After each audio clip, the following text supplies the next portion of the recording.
Today we're at Flint Rock Farms in Summerfield, North Carolina, and we're going to be meeting Robin Brueckman. And Robin is an amazing woman with an incredible story. I think you're going to enjoy getting to know her. We're here today at Flint Rock Farm, and we're with Robin Brueckman. And Robin's been riding for a very long time, and she rides at level 3 dressage, and she's done just about everything in the horse world, and her story's pretty interesting, so I'm sure you're going to enjoy watching. Tell us a little bit about you. Okay, I've been riding since I was 7, which was, shall we say, some time ago. I've done a lot of different things with horses. I've done hunters and eventing and jumpers. I've fox hunted. I was national side saddle champion 1 year. Wow. I've done a lot of driving. I've driven a 4-in-hand. I had standardbreds. But my main focus is dressage, and it has been for many years. And I have trained 3 horses to the Grand Prix level. So this horse is about, well, she's 3 years into the training. So there's another 3 or 4 years to go. So I've been focusing on dressage since 1974. Okay. Sometime. I'm a S dressage judge, which means I can judge through the Grand Prix level. I've been an S judge for 20 years, more than that. And I've been a competitor. I've trained 3 horses to the Grand Prix level, which is the level of the Olympic Games. And I've been very fortunate to have really talented horses, and I've had less talented horses that have really taught me how to train. Right.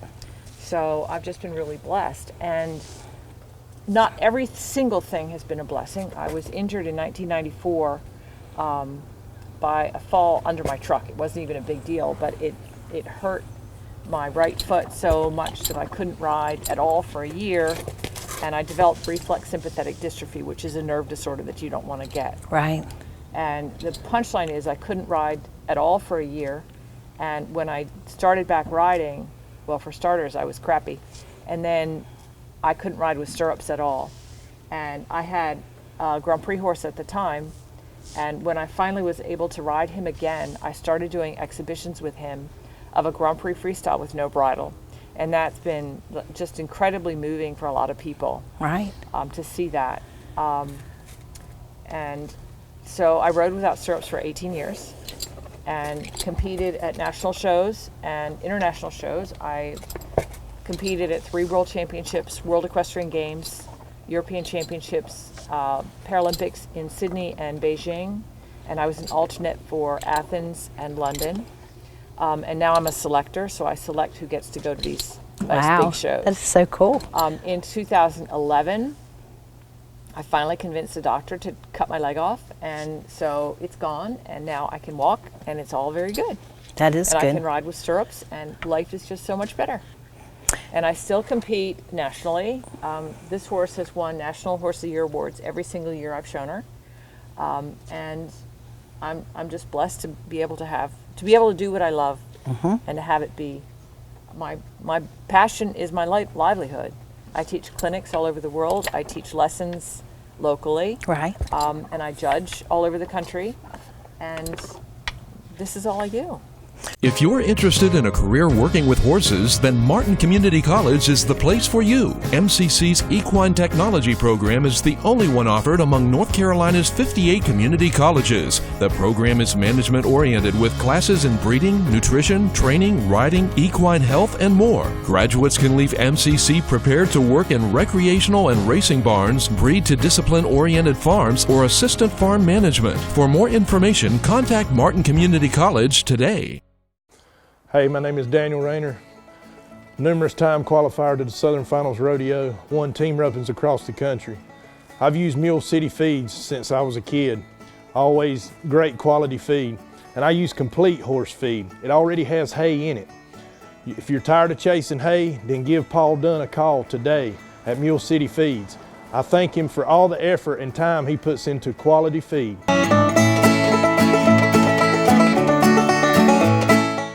When you were riding with no stirrups, do they discount your points because you're not riding with stirrups, or do they just make adjustments for that? No adjustments. I had to get special permission to ride without stirrups, and it took 5 years to get permission to compete without stirrups. I bet.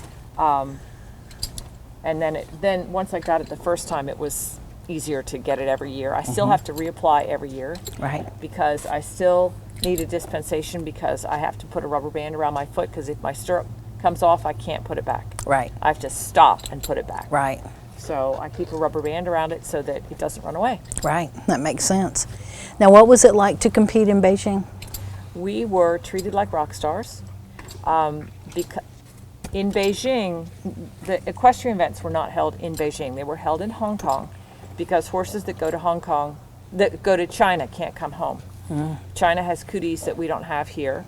And so the equestrian events were held in Hong Kong at the racetrack in Hong Kong.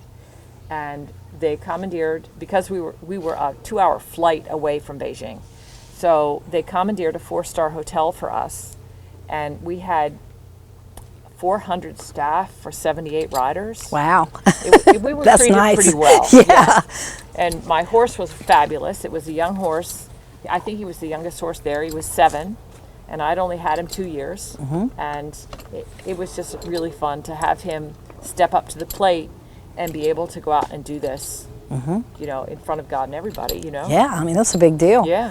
Was that your first international competition? Oh, no. I started competing. That was in 2008. I started competing internationally in 1999 at the World Championships in Denmark, where I won 2 gold medals and a bronze. Fantastic. And the following year I went to Sydney and helped the U.S. to a 6th place team finish. I've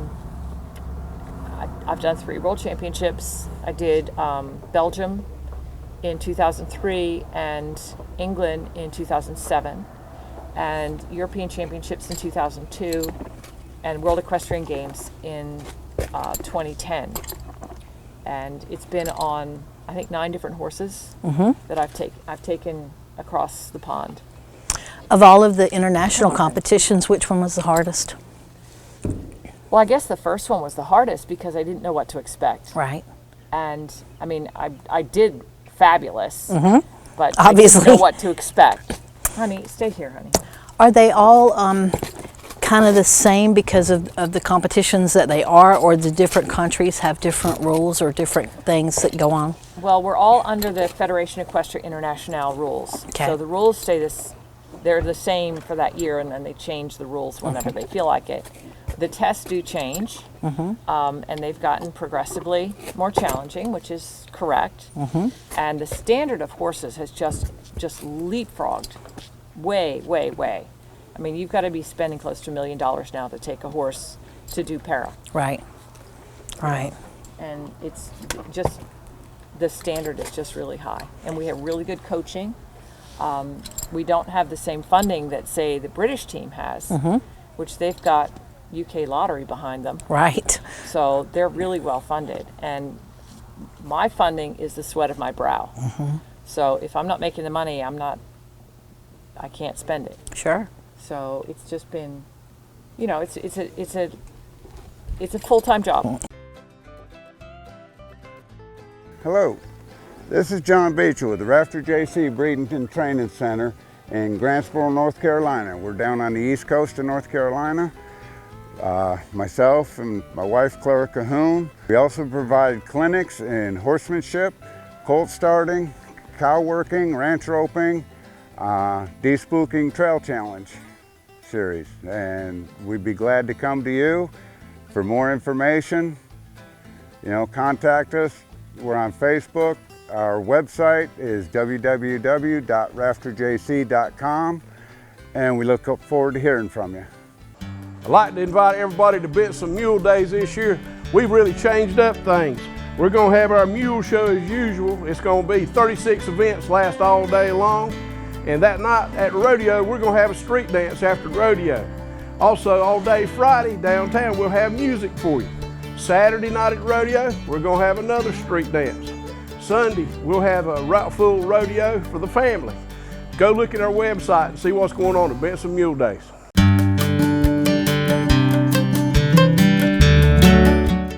Definitely is. Are you going to compete in the World Equestrian Games here in 2018 at Tryon? I don't know. Right now I'm a selector, so no. Right. But we'll see. All right, very good. When is your next big event?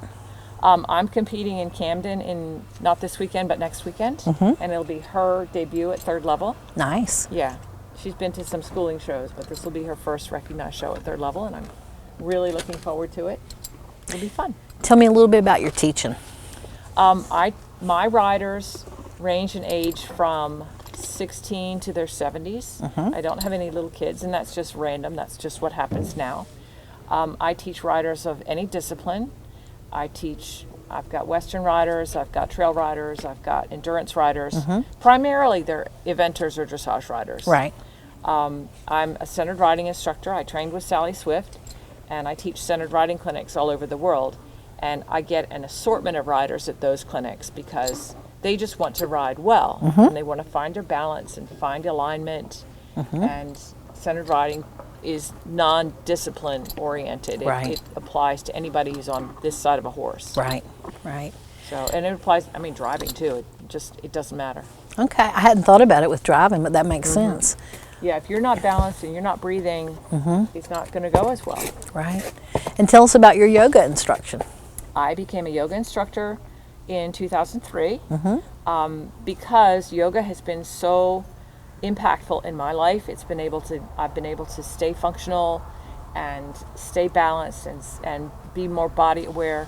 And I just wanted to be able to share that with my students and with other people. Right. Right now I'm teaching a class. I teach at the Greensboro Ballet, and I also teach at a cancer center in Madison. And I just want to share it with everybody because I think it's amazing. It is amazing. Well, And it doesn't have to be, you don't have to be bending in knots for it to be helpful. My goal is that everyone that walks in this door walks out feeling better. all right, very nice. And do you travel to do lessons, or do people come here to do lessons with you? Both. Okay. Most of my students are here, but I teach at 4 other barns locally. Okay. I hope you enjoyed meeting Robin Brueckman, and what a wonderful tribute to the fact that you should never give up. What an amazing career that she's had in spite of a lot of different difficulties that came into her life, and an inspiration for all of us. Hi, my name's Dr. Kim Crivet, owner of North Star Veterinary Hospital and North Star Stables. I'd like to introduce to you Robert Chase, my husband, who is the barn manager, and this is Jessica Fair, my practice manager over at the clinic, North Star Veterinary Hospital, and also she has been studying equine science for over 17 years. So she is the one that I go to for when I need special legs being wrapped. So there are a few different reasons why you would want to wrap your horse's legs. If your horse may have a bowed tendon, which is when the tendon looks like a bow and arrow and it would be swollen, or if maybe this leg is hurt and he's going to be standing more on this leg, we would want to do a support wrap. There are other things too, that if we have maybe a splint bone that needs to be wrapped and it's healing from a fracture, or we have just injected the tendons, etc. So Jessica's going to go through the basic wrapping. You always want to start away from the wound. So if we have a wound on the outside of the leg, she started her wrap on the inside, and you're going to go from the front to the back when you're on the outside. So front to back. And this is called a pillow wrap, which is thicker, so you have less chance of damaging the tendons and ligaments further. And then this next thing that she is putting on is called, I call it a track bandage. Some people call it a standing wrap. And I like it because it's about 10 feet long and it stretches in all angles. And so she is getting it nice and firm. And with the fact that she has a polo wrap on, it's very thick and she is not going to be able to do damage to the leg. This is also good information to have, let's say, if you're out trail riding and you need to wrap your horse's legs also. If there's a cut or a wound or something like that. But horses' legs need to be wrapped because they will swell, and we're trying to decrease the swelling. And also, while they're healing from being injected or having other therapies done to them. So that is the proper way of wrapping a horse's leg.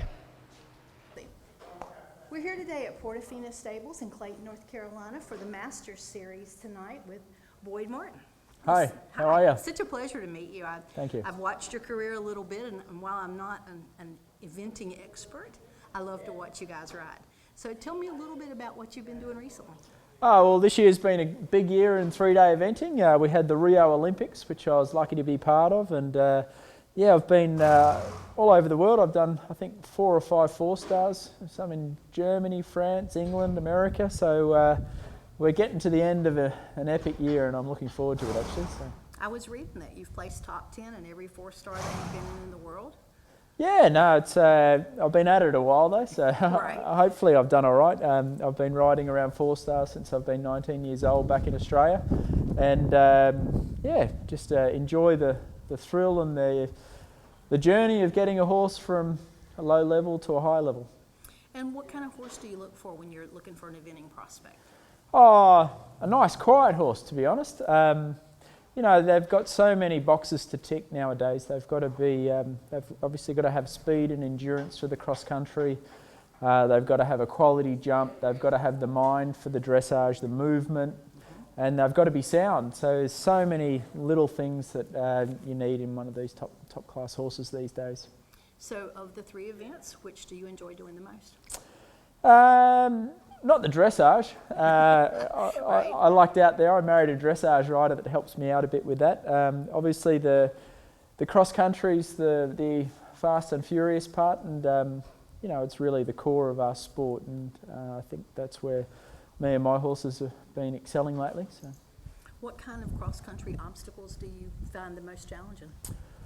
Oh, depending on the horse. The courses are changing nowadays. They used to be big, massive, intimidating fences where you either made it over or you didn't. Now the sport's changing into corners and narrows and angled lines where the course design is more testing the rider's training and the horse's accuracy. So, you know, I think the sport of 3-day eventing's evolved a little bit lately, and it's now we're sort of really trying to train our horses to be like a slalom skier, and they've got to be pinpoint accurate, and the rider's got to be exceptionally precise in the way they ride their horse, and you know, at the end of the day, it's just this big connection of training and confidence. Saddle up! It's almost time for the 5th annual Cowboy Up celebration, coming up September 15th through 17th at the Southeastern Agricultural Center in Lumberton, North Carolina. This year's events include trail challenges, barbecue cook-off, clinics, demos, and a draft horse pull, hosted by Border Belt Horsemen's Association. For more information, go to our website, www.borderbelthorsemensassociation.org. Is there any particular breed that you favor? I'm a big fan of the thoroughbreds. You know, to me now they're a needle in the haystack a little bit, in the sense of, you know, we like that big bone, stronger, more long distance type thoroughbred, and that's getting harder and harder to find here in America. So it's, you know, my perfect breed would be about 80% thoroughbred, 20% sport horse. Right. All right. So tell me a little bit about what you're going to be doing tonight. We're doing what we call a master class here. So my Olympic teammate Philip Dutton and myself are basically trying to put on a bit of a show to the crowd of what goes into training horses, event horses, and sort of the behind the scenes stuff of how we get to the, you know, how we work towards getting to where we're going. And you know, a lot of people see us at the big events and probably wouldn't quite understand of the process. So it's going to be a fun evening of a little bit of training young horses, the exercises we do at home, and you know, maybe a little bit of an inside look at the process and the mentality of getting to the Olympic level. Is there a particular age that you find the horse should be before you start to do this kind of work with them? Yeah, you know, I think that's one of the beauties about our clinic. You know, we're going to touch on some of the exercises we do with the very young horses, and then also bringing out some of these older, more experienced horses and showing them what sort of training and work. Every horse is different and at a different level, so you've got to address your training differently depending on the horse's age and where it is with its training. I always wondered if you start out by getting yourself and your horse like really good at dressage or jumping or cross country, and then move to the next phase once you've whipped it, or or do you kind of just tackle it all three at one time? Yeah, it's a good question. I mean, you know, you're basically chipping away at each different part of the 3-day event when you're training all the time. You know, every day, or not every day, but a lot of the days through the week we're doing flat work on the horses. Then some of the other days we're doing some conditioning training, other days a bit of jumping training, and you know, it's good because the horses don't get sour. They're always doing something a little different every day compared to a few of the other horse sports where you just sometimes get caught just drilling the one thing. You know, and remember, you got to be a master at all trades, not a specialist at one. So. True, very true. Of all the things that you've done and all of your accolades, what do you think is the most important to you to have achieved? I've never really thought about that. I mean, competing at the Olympics is you know, I think something that, to me personally, is a big deal. To be quite honest, I think that's more of a personal thing. You know, like I don't feel like I walk into a dinner party and everyone freezes and go, that's the Olympian. Like it's just, it's not that glamorous. You know, it's a personal accomplishment and goal, and representing your country is a good thing. And you know, bringing and riding horses to the 4-star level, and you know, I was lucky enough to win a 4-star many years ago. And you know, but maybe you know, the biggest thing, I just sort of enjoy the process and still going strong and enjoying every aspect of it, and yeah, very thankful that I'm in this place. And you kind of grew up in the Olympics, did you not? A little bit, yeah. Winter Olympics. My mum and dad were Winter Olympians, so nothing to do with horses, but my mum and dad were, you know, we had a very sporting family. My mother was a speed skater from the US, and my father was a cross-country skier from Australia. So, you know, sport was a big part of our family and upbringing, and somehow I landed getting involved with the equestrian sports. I grew up in a part of Australia that everyone sort of had horses and went to pony clubs. So, so that's how I sort of ended up focusing on that. So what's on your radar for the future? What kind of prize is it that you have your eye on?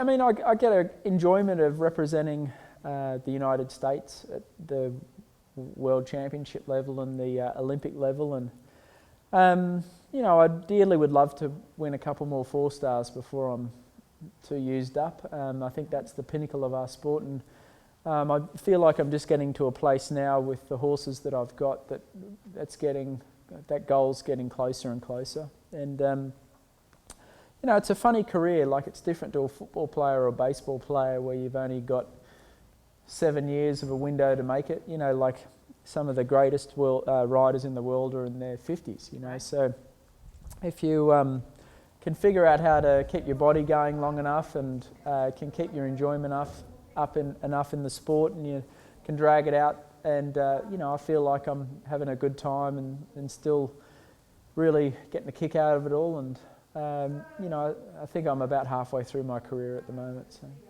All right. Well, I'm very honored to meet you, and it's a pleasure thank you to very have much. you representing our country. So cheers. Thank you very much. Cheers. Thank you.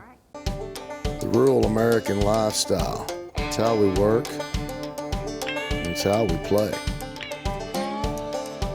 It's how we learn and how we enjoy the finer things in life. How we take care of our animals and tend to the land. It's a way of life. Has been for hundreds of years.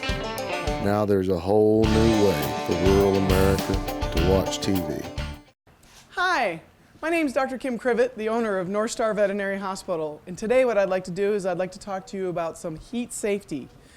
We all can get hot with ourselves, our horses, and our small animals. So today what I'd like to do is go over just some basic things you would see if your horse might get too hot in the sun. Number one, we would want to concentrate on the nose. So they have a muscle here, and he's actually flaring for us right now. And you can actually see him panting. And so this tells me that he is hot and that his nose is working to make it as big as possible. So that would be one sign. Another sign would be his head hanging down. Another sign would be maybe staggering. So the first thing you want to do would be 1, get them out of the sun. 2, you take their temperature if you have a thermometer. If not, it's not going to hurt if you don't take their temperature. But you want to cool them off with water and alcohol and a fan. The water is going to take the temperature away, the alcohol is going to help with evaporation, and the fan is also going to help with that.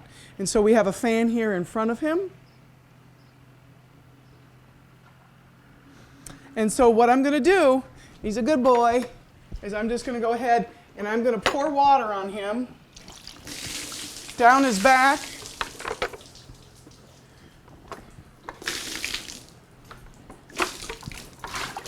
and in his flank area. Next, down the back is good. And in his jugular area, and in his flank area, you can mix the water and alcohol together. And then you can have that and you can sponge it on these areas. Okay, so you're gonna have a wet horse. Now if you just leave your horse wet, that's not gonna do any good because he's gonna get hotter. So what you need to do is you need to squeegee, and the fan is gonna be blowing on me. It's not right now. The fan will be blowing on me and him and cooling us off with evaporation. And then you wanna get the excess water off of him and then stand him in front of a fan with plenty of water in a stall or in a dry rack or wash rack area.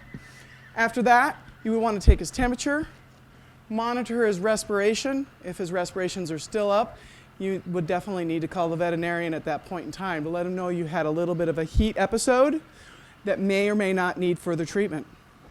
So that's how we take care of our horses, and with us we keep ourselves hydrated, make sure we have plenty of water, and electrolytes are always good, and a banana to keep up your potassium.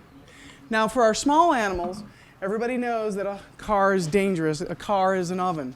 Within 5 minutes of being a car closed with windows up, within 5 minutes it's over 130 degrees. That's already starting to bake the dog's or the cat's or the human's brain.